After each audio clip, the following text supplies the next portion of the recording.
안녕하세요. 핸즈온 라지 랭귀지 모델 챕터 1 An Introduction to Large Language Models에 대해 발표를 맡은 여채윤입니다. 발표를 시작하도록 하겠습니다. 인공지능은 음성인식, 언어 번역, 시각적 인식 등 인간의 지능에 가까운 일을 수행하는 컴퓨터 시스템을 통칭할 때 자주 사용됩니다. 인공지능 분야의 창시자 중에 한 사람인 존 메카시가 2007년에 내린 정의로는 인공지능은 지능적인 기계를 만드는 과학이자 공학이며 특히 지능적인 컴퓨터 프로그램을 만드는 것이다 라고 하였습니다. 이에 대한 의미는 계속해서 진화해왔고 이 때문에 인공지능이라는 용어는 실제로 지능적인 행동을 보이지 않을 수도 있는 시스템을 지칭하는 데도 사용이 되어 왔습니다. 예를 들어 단순한 if else 문으로만 NPC를 제어해도 이를 AI라고 불리곤 했습니다. 이와 달리 랭귀지 AI는 인간의 언어를 이해, 처리, 생성할 수 있는 기술을 개발하는 데 초점을 맞추는 AI의 하위 분야를 말합니다.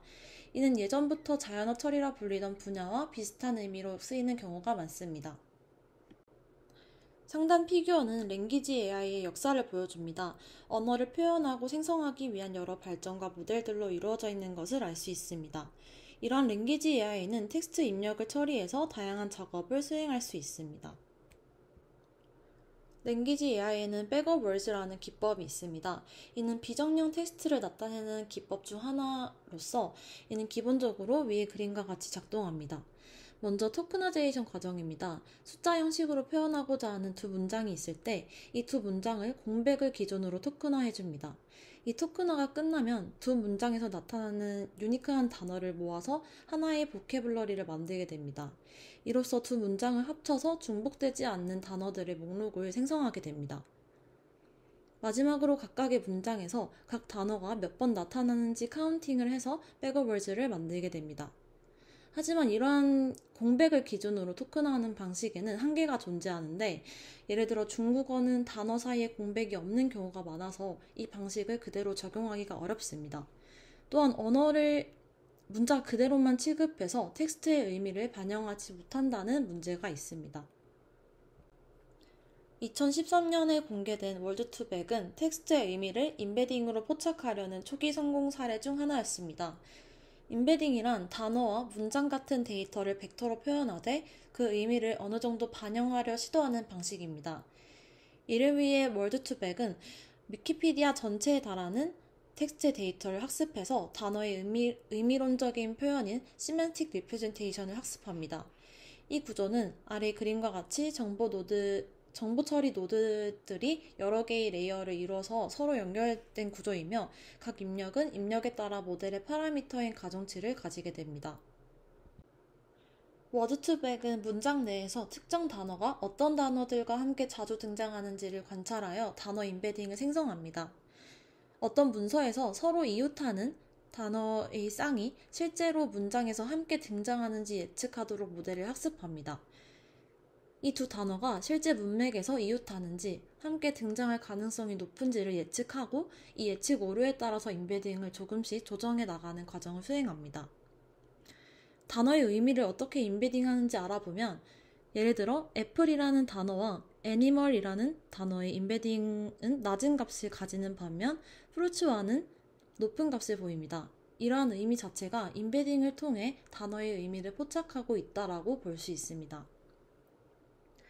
또한 인베딩이 유용한 이유 중 하나는 두 텍스트 간의 의미적 유사도를 측정하기가 용이하다는 점입니다. 실제로는 인베딩이 50차원, 100차원 등 훨씬 고차원일 수도 있지만 2차원에서 프로젝션하는 예시를 보면 유사한 단어들끼리 클러스터링 되어서 가깝게 위치한 것을 알 수가 있습니다. 인베딩은 단어, 문장, 문서 등 다양한 수준에서 생성될 수 있습니다. 백업 월즈 같은 경우에는 전체 문서를 대표하는 벡터를 생성하기 때문에 이는 문서 단위의 인베딩을 만들다고 볼 수 있고 워드2백은 단어에 대해서만 인베딩을 생성합니다. 월드2백 훈련 과정을 거쳐 생성된 인베딩은 스태틱하기 때문에 어떤 맥락에서 사용되든 동일한 벡터 값을 갖게 됩니다. 예를 들어 뱅크라는 단어는 은행을 의미할 수도 있고 강가를 의미할 수도 있지만 월드2백에서는 뱅크는 맥락에 상관없이 하나의 인베딩 값을 가지게 됩니다. 이러한 컨텍스트를 반영하기 위한 초기 접근 방식으로 RNN이 제시되었습니다. 이 RNN은 입력의 시퀀스라는 추가 요소를 모델링하기 때문에 문장을 이해하거나 문장을 생성하는 두 가지 작업에 효과적으로 쓰일 수 있습니다. 그림은 인코더 RNN이 영어 문장의 정보를 리프레젠테이션 한 뒤 디코더 RNN이 이를 참조를 해서 영어를 네덜란드어로 생성하는 것을 보여줍니다. 이 구조에서 다음 단어를 생성할 때는 이미 생성된 모든 단어를 입력으로 받습니다. 즉 타임스텝은 이전에 출력된 토큰을 참고해서 다음 토큰을 예측하는 오토리그레시브 과정을 거칩니다. 인코딩 단계는 입력 문장을 컨텍스트로 잘 표현하는 것을 목표로 하는데 이때 단어 임베딩이 인코더의 입력으로 사용됩니다. RNN이 이 입력 단어들을 순차적으로 처리한 뒤 컨텍스트 임베딩을 생성해서 이 임베딩이 디코더의 입력으로 사용되게 됩니다. 어텐션은 모델이 입력 시퀀스 내에서 서로 관련 있는 부분에 집중할 수 있도록 합니다. 이러한 번역된 라마 출력 단어는 영어 원문의 라마에 강하게 주목해야 하기 때문에 이 어텐션의 가중치가 높아지고 또 I와 라마와 같은 부분은 상대적으로 덜 관련 있는 단어이기 때문에 어텐션이 낮게 설정됩니다. 디코더 단계에서 이러한 어텐션 메커니즘을 추가함으로써 RNN은 각 입력 단어가 출력과 어떻게 연관되어져 있는지 더 세밀한 정보를 생성할 수 있습니다. 결과적으로 문장의 번역을 생성할 때 RNN은 전체 문장에서 어떤 단어를 중점적으로 참고했는지 추적할 수 있습니다. 2017년도에 발표된 논문 Attention is all you need 저자들은 트랜스포머라는 네트워크 아키텍처를 제안했는데 이는 이전에 사용되던 RNN을 완전히 제거하고 어텐션 메커니즘만으로 구성된 모델이었습니다. 이는 RNN 대비 트랜스포머의 가장 큰 장점 중 하나로 병렬화가 가능해서 학습 속도를 크게 높일 수 있다는 점이 있었습니다. 트랜스포머는 그림과 같이 인코더와 디코더가 여러 겹으로 쌓여 있으며 이 구조는 여전히 오토리그레시브 특성을 가집니다. 트랜스포머의 인코더 블록은 셀프 어텐션과 피드포워드 신경망 두 가지 주요 부분으로 이루어집니다. 입력 시퀀스를 바탕으로 셀프 어텐션이 토큰 간의 관계를 학습하고 그 결과를 피드워드 네트워크로 전달해서 더 높은 수준의 레프레젠테이션을 얻습니다. 셀프 어텐션은 한 문장 안에서 모든 위치의 단어들이 서로 어떤 관련성을 갖는지 한 번에 파악할 수 있게 해줍니다. RNN처럼 토큰을 하나씩 순차적으로 처리하지 않고 전체 시퀀스를 병렬로 앞뒤 모두 참고할 수 있기 때문에 문장의 맥락을 보다 더 효과적으로 반영할 수 있습니다. 디코더는 인코더 블록과 달리 추가적인 어텐션 레이어가 있습니다. 이를 통해 인코더의 출력에 주목하며 입력 문장의 관련 부분을 찾아낼 수 있습니다. 또한 디코더 블록 내부의 셀프 어텐션 레이어는 아래의 그림과 같이 미래의 토큰을 참고하지 못하도록 마스킹되어 있습니다. 이를 통해 아직 생성되지 않은 단어에 대한 정보를 미리 알고 번역하거나 생성하는 상황을 막을 수 있습니다. 이러한 인코더 블록과 디코더 블록 그리고 어텐션 메커니즘으로 구성된 트랜스포머는 이후에 버트, GPT-1 등 많은 핵심 모델들의 토대가 되었습니다. 트랜스포머 모델은 인코더, 디코더 구조를 사용하며 번역 같은 작업에 뛰어난 성능을 보입니다. 하지만 텍스트 분류와 같은 다른 작업에는 직접 사용하기가 쉽지 않았습니다. 이를 해결하기 위한 모델로 2018년도에 버트라는 새로운 아키텍처가 등장했습니다.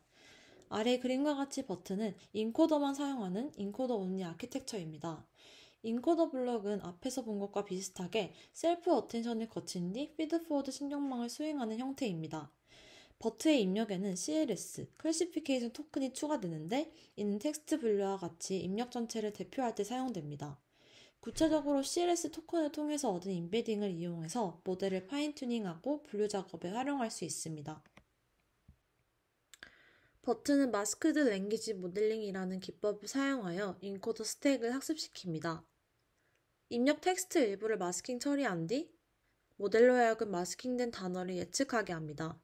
이 예측 작업은 까다롭지만 그만큼 입력 문장에 대한 더 정확한 레프레젠테이션을 학습할 수 있게 만듭니다. 버트 아키텍처는 텍스처 랭귀지를 잘 표현할 수 있어서 오랫동안 널리 쓰여왔습니다. 특히 트랜스퍼 러닝에 적합한데 이는 먼저 위키피디아와 같은 방대한 텍스트에 대해서 언어 모델링으로 프리트레이닝 한 뒤 구체적인 작업에 맞춰서 파인 튜닝하는 방식입니다. 버트 같은 인코더 only 모델은 이 책에 자주 등장할 예정입니다. 이는 수년간 분류, 군집화, 시멘틱 설치 등 다양한 작업에 폭넓게 적용되어 왔습니다. 이 책 전체에서 인코더 only 모델을 레프레젠테이션 모델이라고 부를 것이고 이에 대응한 디코더 only 모델을 제너러티브 모델이라고 부를 것입니다. 이 두 모델 간의 핵심적인 차이는 레프레젠테이션 모델이 주로 임베딩 생성에 초점을 맞추고 반면 텍스트를 직접 생성하지는 않는다는 점이 있습니다. 반면 제너러티브 모델은 텍스트 생성에 중점을 둡니다. 버트가 인코더만 사용하는 구조였던 것처럼 디코더만 사용하는 아키텍처도 2018년도에 제안되었습니다. 이는 GPT로 잘 알려져 있으며 그림과 같이 GPT는 디코더 블록을 여러 겹 쌓아 올리는 방식으로 버트의 인코더 스택과 유사합니다. GPT-1은 7,000건의 책과 방대한 웹페이지 데이터로 학습되었으며 그 결과 모델은 1억 1,700만 개의 파라미터를 갖게 되었습니다. 모델의 아키텍처와 학습 데이터, 학습 기법, 하이퍼 파라미터 등 나머지 조건이 동일하다면 파라미터 수가 많을수록 언어 모델의 능력과 성능이 크게 향상됩니다. 이 원리에 따라 해마다 더 큰 모델이 발표되어 왔습니다. 제너러티브 LLM은 본질적으로 시퀀스 투 시퀀스 머신입니다. 즉 텍스트 일부를 프롬프트를 받아서 자동 완성하듯 나머지 텍스트를 예측해냅니다.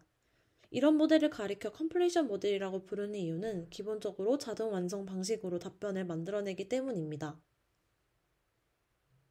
이런 컴플리션 모델에서 핵심 요소 중 하나가 컨텍스트 랭스와 컨텍스트 윈도우입니다. 이 컨텍스트 랭스란 모델이 한 번에 처리할 수 있는 최대 토큰 수이며 컨텍스트 윈도우가 클수록 훨씬 긴 문서 전체를 모델의 입력으로 줄 수 있게 됩니다. 전 오토리그레시브 방식으로 컨텍스트를 점진적으로 생성할 때 이미 생성된 토큰이 모두 누적돼서 컨텍스트 랭스에 포함된다는 것을 알 수 있습니다. LLM은 AI 분야 전반에 엄청난 파급 효과를 일으켰고 GPT 3.5가 출시한 2023년을 가리켜 생성 AI의 해라고 불렸습니다. 하지만 GPT 3.5만이 생성 AI 시대를 이끈 유일한 모델은 아닙니다. 그림에서 볼 수 있듯이 오픈 모델과 프로프라이터리 모델 모두 빠른 속도로 사람들에게 제공되고 있습니다. LLM은 전통적으로 파라미터 수가 매우 많고 생성 능력을 갖춘 디코더 only 모델로 정의되어 왔지만 이 정의만으로는 기능적으로 우수한 모델들이 배제될 수 있습니다. 예를 들어 GPT-3과 비슷한 기능을 갖추었지만 파라미터가 적은 모델이나 GPT-4 크기지만 텍스트 생성 대신에 분류에 특화된 모델도 충분히 좋은 성능을 보일 수 있습니다. 또한 책의 저자는 대규모라는 개념은 상대적이기 때문에 이 책에서는 생성 모델뿐만 아니라 임베딩 모델, 인코더 only 모델, 심지어 백업 월스 기반의 기법 등도 모두 LLM 범주에 포함하여 다룰 것이라고 얘기했습니다. 전통적인 머신러닝은 클래시피케이션 같은 특정 작업을 위해 모델을 학습하는 경우가 많습니다. 이와 같이 이는 단일 단계 학습 프로세스로 볼 수 있습니다. LLM을 만드는 과정은 이와 달리 적어도 2단계로 이루어지는 경우가 대부분입니다. 첫 번째 단계인 프리트레이닝에서는 거대한 인터넷 텍스트 코퍼스의 모델을 학습시킵니다. 모델은 이 과정을 통해 문법, 맥락, 언어 패턴 등을 익히며 단순히 다음 단어를 예측하는 기본 목표만 수행합니다. 이렇게 만들어진 모델을 흔히 파운데이션 모델이라고 부릅니다. 두 번째 단계에서는 프리트레이닝이 끝난 모델에 대해 추가 학습을 수행합니다. 이를 통해서 LLM이 분류와 같은 특정 작업이나 지시문을 따르는 챗봇과 같이 특정 행동에 맞춰 적응하도록 만듭니다. LLM과 상호작용하는 방식은 단지 모델을 사용하기 위한 것뿐만 아니라 그 내부 작동 원리를 이해하기 위해서도 중요합니다. LLM과 커뮤니케이팅하는 방식도 다양해졌으며 이 책에서는 대표적으로 클로즈드 소스 모델과 오픈소스 모델 방식을 다룰 예정입니다. 클러스트 소스 LLM은 모델의 가중치나 아키텍처가 공개되지 않은 모델을 뜻합니다. 일반적으로 대규모 조직에서 개발하며 내부 코드는 비공개로 유지됩니다. 예를 들어 오픈AI의 GPT-4나 엔트로픽의 클로드가 이에 해당합니다. 이는 모델 자체를 직접 내려받아 로컬 환경에서 돌리는 것은 불가능하며 모델이 API를 통해서만 소통하게 됩니다. 오픈소스 LLM은 모델의 가중치와 아키텍처가 공개된 모델을 의미합니다. 이는 특정 기관에서 개발했지만 대체로 모델 실행에 필요한 코드와 모델 파일을 일정한 수준까지는 공개합니다. 이는 마이크로소프트의 파이, 메타의 라마가 대표적입니다. 이러한 오픈 모델은 충분한 GPU 자원만 있으면 사용자가 직접 모델을 다운로드해서 로컬 환경에서 실행할 수 있습니다. 우리가 언어 모델을 사용하기 위해서는 사용할 모델을 선택해야 합니다. 가장 대표적인 모델 다운로드 플랫폼은 허깅페이스 허브입니다. 저자가 책을 쓰는 시점에서 허깅페이스에는 80만 개 이상의 모델이 올라와 있으며 여기에는 LLM뿐만 아니라 컴퓨터 비전, 오디오, 태블릿 데이터 등 다양한 분야의 모델들이 포함되어 있습니다. 이 책에서는 다양한 모델을 다루겠지만 먼저 제너러티브 모델 예시로 파이3 미니를 사용하는 예시를 보도록 하겠습니다. 우선 언어 모델을 로드할 때는 보통 두 가지 요소가 필요합니다. 생성 모델 자체와 토크나이저입니다. 이 두 요소는 허깅페이스에서 제공하는 식별자만 알면 간단하게 로드할 수 있습니다. 이러한 코드를 실행하면 모델이 다운로드 됩니다. 이제 모델과 토크나이저를 불러왔으니 텍스트 생성을 간단하게 해보기 위해 트랜스포머 파이프라인을 사용합니다. 이는 모델 토크나이저, 텍스트 생성 과정을 하나의 함수로 묶어주는 기능을 합니다. 여기서 return full text first는 프롬프트, 즉 입력 텍스트는 제외하고 모델이 생성한 부분만 반환을 하는 것을 의미합니다. 그리고 새로 생성할 토큰의 최대 수를 정해줍니다. 여기서 doSample first는 모델이 다음 토큰을 선택할 때 가장 확률이 높은 그리디 토큰을 고르도록 합니다. 그리고 아래의 코드와 같이 텍스트를 생성할 수 있게 됩니다. 챕터 1에서는 최근 언어 AI의 역사를 되짚어보며 가장 먼저 등장한 백업 월드 표현부터 복잡한 신경망 기반 모델에 이르기까지 여러 종류의 LLM을 다루었습니다. 또한 맥락과 같은 컨텍스트를 인코딩하는 핵심 요소인 어텐션 메커니즘에 대해 알아보았고 버트와 같은 인코더 온리 레프레젠테이션 모델과 GPT 계열의 디코더 온리 제너러티브 모델 두 가지 주요 모델의 범주를 소개하였습니다. 전체적으로 이번 챕터는 언어 AI의 전반적인 현황, 응용 사례, 그리고 이러한 모델을 실행하는 데 필요한 자원에 대해서 알아보았고 파이3를 이용해서 간단한 텍스트 생성 예제를 다뤄보았습니다. 이후 다음 챕터 2에서는 토크너제이션, 임베딩, 그리고 텍스트 생성을 위한 구체적인 방법들에 대해서 자세히 다룰 예정입니다. 이상으로 발표를 마치도록 하겠습니다. 감사합니다.